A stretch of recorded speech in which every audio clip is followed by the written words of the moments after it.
அனைவருக்கும் வணக்கம். நான் பிரபாகரன், ஜோதிடர், சென்னையிலிருந்து பேசுகிறேன்.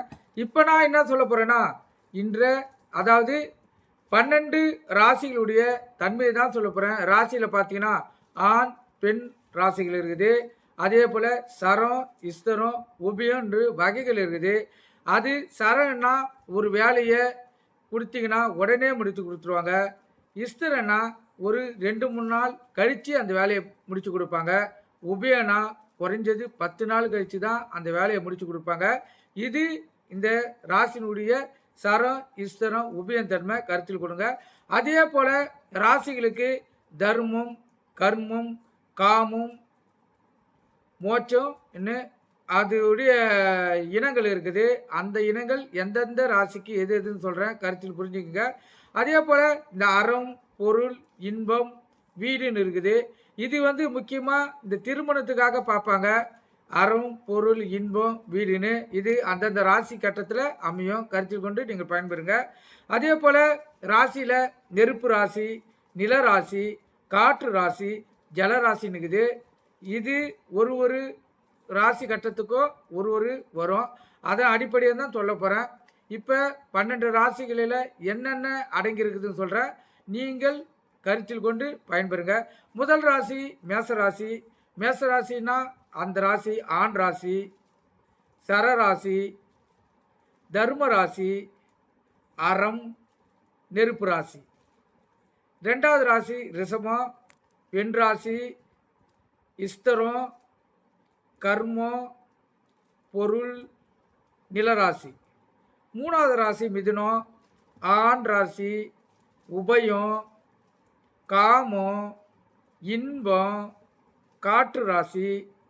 நாலாவது ராசி கடகம், பெண் ராசி, சரம், மோட்சம், வீடு, ஜலராசி. ஐந்தாவது ராசி சிம்மம், ஆண் ராசி, இஸ்தரம், தர்மம், அறம், நெருப்பு ராசி. ஆறாவது ராசி கன்னிராசி, பெண் ராசி, உபயம், கர்மம், பொருள், நிலராசி.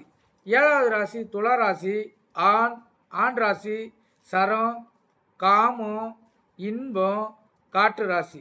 எட்டாவது ராசி விருச்சிக ராசி, பெண் ராசி, இஸ்திரம், மோட்சம், வீடு, ஜலராசி.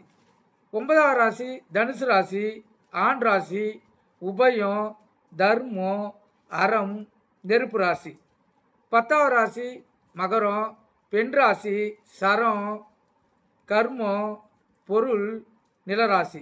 11வது ராசி கும்பராசி, ஆண் ராசி, இஸ்திரம், காமம், இன்பம், காற்று ராசி.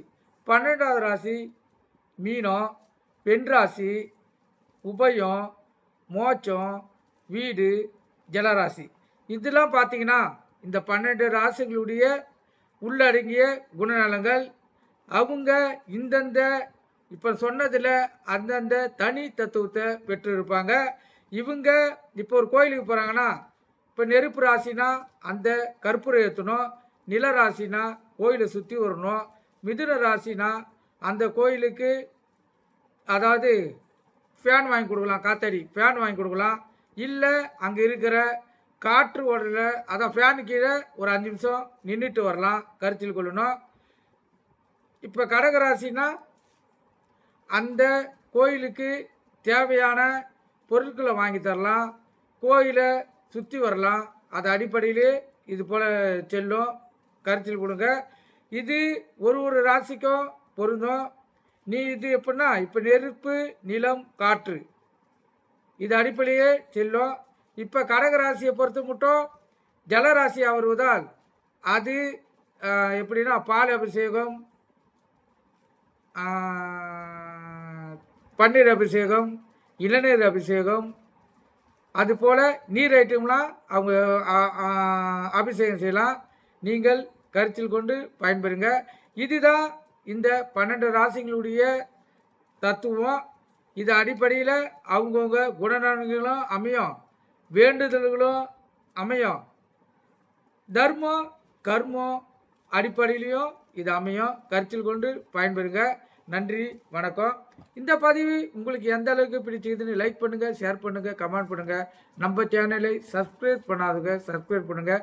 எனக்கு தெரிஞ்ச தகவலையும் முன்னோர்கள் அளித்த தகவலையும் நூலில் இருக்க கருத்துக்களையும் எனக்கு இணைத்து என்னால் முடிந்ததை நான் சொல்லுவேன். கருத்தில் கொண்டு நீங்கள் பயன்பெறலாம். நன்றி, வணக்கம்.